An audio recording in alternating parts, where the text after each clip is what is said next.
اعوذ باللہ من الشیطان الرجیم بسم اللہ الرحمن الرحیم لن تنالوا البر حتى تنفقوا مما تحبون وما تنفقوا من شيء فإن الله به عليم صدق اللہ العظیم۔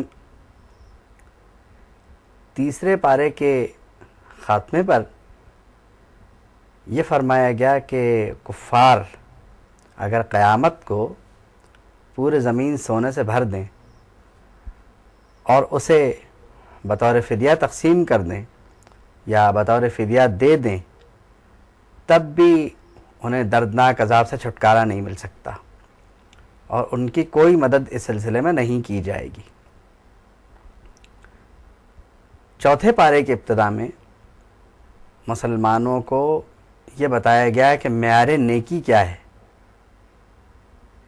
تو فرمایا گیا کہ تم اس وقت تک نیکی کے اعلیٰ ترین معیار پہ نہیں پہنچ سکتے جب تک تم اللہ کے بارگاہ میں اپنی پسندیدہ چیز کا نذرانہ پیش نہ کرو، یعنی اسے خیرات نہ کر دو، اور جو تم خیرات کرتے ہو وہ اللہ کے علم میں ہے، یعنی جو شے تم دے رہے ہو وہ کیسی ہے۔ اس کے بعد یعنی جو مضامین اس بارے میں آتے ہیں تو اس میں فرمایا گیا کہ اللہ کا حکم سچا ہے اور ملت ابراہیم کی پیروی کی جائے، اور حضرت ابراہیم یعنی وہ دین حنیف پہ قائم تھے اور وہ مشرکین میں نہیں تھے۔ اس کے بعد کعبۃ اللہ شریف کی فضیلت کا اظہار ہے۔ اللہ نے فرمایا کہ یہ زمین پر اللہ کا پہلا گھر ہے اور اس کو بابرکت بنایا گیا ہے، اور یہ عالمین کے لیے ہدایت ہے، یعنی تمام عالموں کے لیے ہدایت ہے۔ اس میں کیا ہے؟ مقام ابراہیم ہے، اور جو اس میں داخل ہو جائے وہ مامون محفوظ ہو گیا۔ پھر حج کی فرضیت کا اعلان کرتا ہے، فرمایا گیا کہ جس میں استطاعت ہو وہ اس گھر کا حج کرے، یعنی اس گھر کی زیارت کا ارادہ کر کے گھر سے نکلے۔ اور اب اگر کسی کی بدقسمتی ہے وہ کفر کرے تو اللہ نے فرمایا کہ اللہ کو اس کی کوئی پرواہ نہیں ہے، وہ غنی ہے۔ اس کے بعد مسلمانوں سے یعنی خطاب کر کے فرمایا گیا کہ اے مسلمانوں، کیا تم اہل کتاب میں اس گروہ کی اتباع کرو گے جو تمہیں تمہارے دین پر نہیں دیکھ سکتا، جو چاہتا ہے کہ تم واپس آ جاؤ؟ تو فرمایا کہ ایسا نہیں ہو سکتا کہ ایمان لانے کے بعد تم واپس ہو جاؤ، کیا یہ چاہتے ہو تم؟ یعنی یہ فرمانے کے بعد پھر فرمایا گیا کہ تم یہ کر بھی کیسے سکتے ہو، اس لیے کہ تم میں رسول اللہ صلی اللہ تعالیٰ علیہ وسلم موجود ہیں اور تم پر کتاب کی آیتیں پڑھی جاتی ہیں، اور جو اللہ کے رسی کو مضبوطی سے پکڑے اس کو ہدایت مل گئی اور صراط مستقیم کی ہدایت مل گئی۔ اس کے بعد درود سخن جو قرآن مجید کا ہے وہ ایمان والوں ہی کی طرف ہے، اور فرمایا گیا کہ ایمان والو اللہ سے ایسا ڈرو جیسا اس سے ڈرنے کا حق ہے۔ اب وہ کیا ہے؟ تقوی اختیار کریں اللہ سے ڈرنے کے لیے، اور تقوی کے اصول یہ ہیں کہ اس کے حکم کی خلاف ورزی نہ کی جائے، شرک نہ کیا جائے، کفر نہ کیا جائے، اور اس کے ہر امر و نہی کی پابندی کی جائے۔ اور پھر تاکید کی جا رہی ہے کہ سوائے مسلمان کے کچھ نہ مرنا، یعنی مسلمان ہی مرنا، کیونکہ زندگی میں ایمان کی دولت مل گئی تو اب انتقال کے وقت تک مسلمان رہنا، یعنی جب دنیا سے دم نکلے تو بحیثیت مسلمان نکلے۔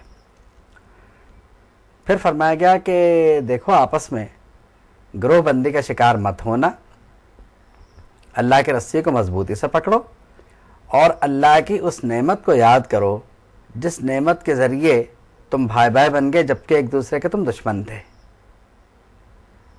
اب وہ نعمت اللہ کی کتاب بھی ہے، جناب رسالت میں آپ صلی اللہ تعالیٰ علیہ وسلم بھی ہیں، یعنی یہ اللہ کی نعمتیں ہیں۔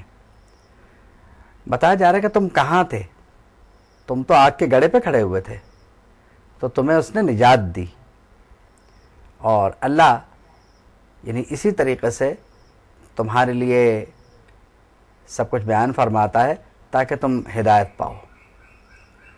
یعنی نعمت کا تذکرہ کبھی کبھی اس لیے بھی ہوتا ہے کہ اس سے ہدایت مقصود ہوتی ہے. پھر مسلمانوں کو ان کی ذمہ داری کا احساس دلاتے ہوئے فرمایا جا رہا ہے کہ تم میں ایک گروہ ہونا چاہیے جو نیکی کی تلقین کرے، برائیوں سے روکے، کیونکہ یہی فلاح یافتگان ہیں، انہی کو فلاح ملے گی، یہی وہ لوگ ہیں جو کامیاب ہوں گے. اب یعنی جن کی ذمہ داری تبلیغ ہے اس میں تقریباً ہر طرح کے لوگ آ جاتے ہیں کہ جو تبلیغ کرتے ہیں، علماء بھی اس میں آتے ہیں، اور دیگر مبلغین جو یہ سمجھتے ہیں کہ وہ خود اس قابل ہو گئے ہیں، اور بشرطے کہ انہیں کوئی یہ کہہ بھی دے کہ اب آپ کا علم اتنا ہو گیا کہ آپ تبلیغ کر سکتے ہیں، ویسے جو کچھ کسی کو یاد ہو اس کی تبلیغ دوسرے تک کر دینی چاہیے، یعنی اسے دوسرے تک پہنچا دینا چاہیے. اس میں اس بات کا انتظار نہیں کرنا چاہیے کہ اور جمع ہو جائے تو بتاؤں گا، کیونکہ ہو سکتا ہے اس کا موقع نہ آئے. صحابہ رضی اللہ تعالیٰ عنہم میں جن کو یعنی تھوڑا بہت بھی کچھ یاد تھا وہ بھی دوسروں تک پہنچا دیا کرتے تھے. اب ان کے لیے لفظ تھوڑے کا اطلاق تو ہے ہی غلط، کیونکہ ان کے پاس ہمارے مقابلے میں بہر صورت بہت زیادہ علم تھا، اور پھر حضور کا صحبت، فیض صحبت انہیں حاصل تھا. پھر فرمایا کہ ان لوگوں کی طرح مت ہو جانا جو گروہ بندیوں کا شکار ہو گئے اور اختلاف رائے کا شکار ہو گئے. یعنی منفی اختلاف رائے سے قرآن مجید نے منع فرمایا ہے. اور پھر یہ فرمایا کہ وَمَا اللَّهُ يُرِيدُ ظُلْمًا لِلْعَالَمِينَ، اللہ کا ارادہ نہیں ہے کہ وہ عالمین پر یعنی تمام عالموں پر ظلم کرے. پھر فرمایا کہ زمین و آسمان میں جو کچھ ہے سب اللہ کا ہے اور تمام امور اسی کی جانب لوٹیں گے. اس کے بعد پھر امت محمدی صلی اللہ تعالیٰ علیہ وسلم کی طرف یعنی خطاب ہوتا ہے، اور امت سے خطاب کر کے فرمایا جاتا ہے کہ تم بہترین امت ہو، اور اس امت کا کام کیا ہے؟ لوگوں کو اندھیرے سے نکالے، اور تم نیکی کا حکم دو، برائیوں سے روکو، اور اللہ پر ایمان لاؤ.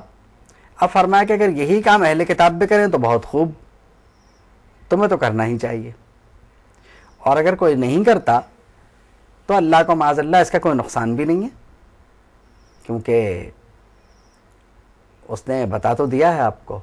اب اوامر کی پابندی یہ آپ کے لیے فائدہ مند ہے، نواہی کی پابندی آپ کے لیے فائدہ مند ہے. آپ کوئی الٹ کرے کہ نواہی کی پابندی کرے اور اوامر کا نواہی سمجھے تو اللہ کے ذات کو کیا نقصان ہے؟ اس کا نقصان اسی کو ہے.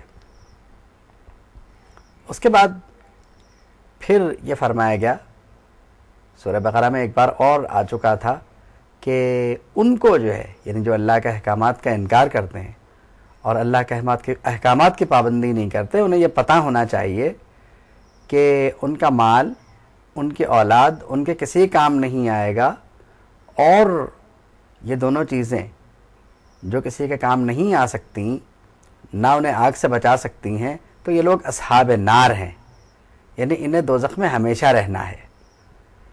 بات یہ ہے کہ یہی مال، یہی اولاد صدقہ جاریہ بھی بن سکتا ہے، لیکن مسلمانوں کے لیے، یعنی مرنے کے بعد یہ فائدہ مند ہو سکتا ہے. پھر یہ فرمایا گیا کہ کافروں سے دوستی کے معاملے میں تمہارا رویہ نرم نہیں ہونا چاہیے، کیونکہ جب یہ تنہائی میں ایک دوسرے سے ملتے ہیں تو تمہارے لیے سازشیں کرتے ہیں، اور ان کے سازشوں کا نقصان بھی انہی کو ہے، لیکن اس سے تمہارے لیے بچنا ضروری ہے. پھر فرمایا کہ ہاں تم اولئک تحبونہم، یہ وہ لوگ ہیں جن سے تم محبت کرتے ہو، ولا یحبونکم، یہ تم سے محبت نہیں کرتے.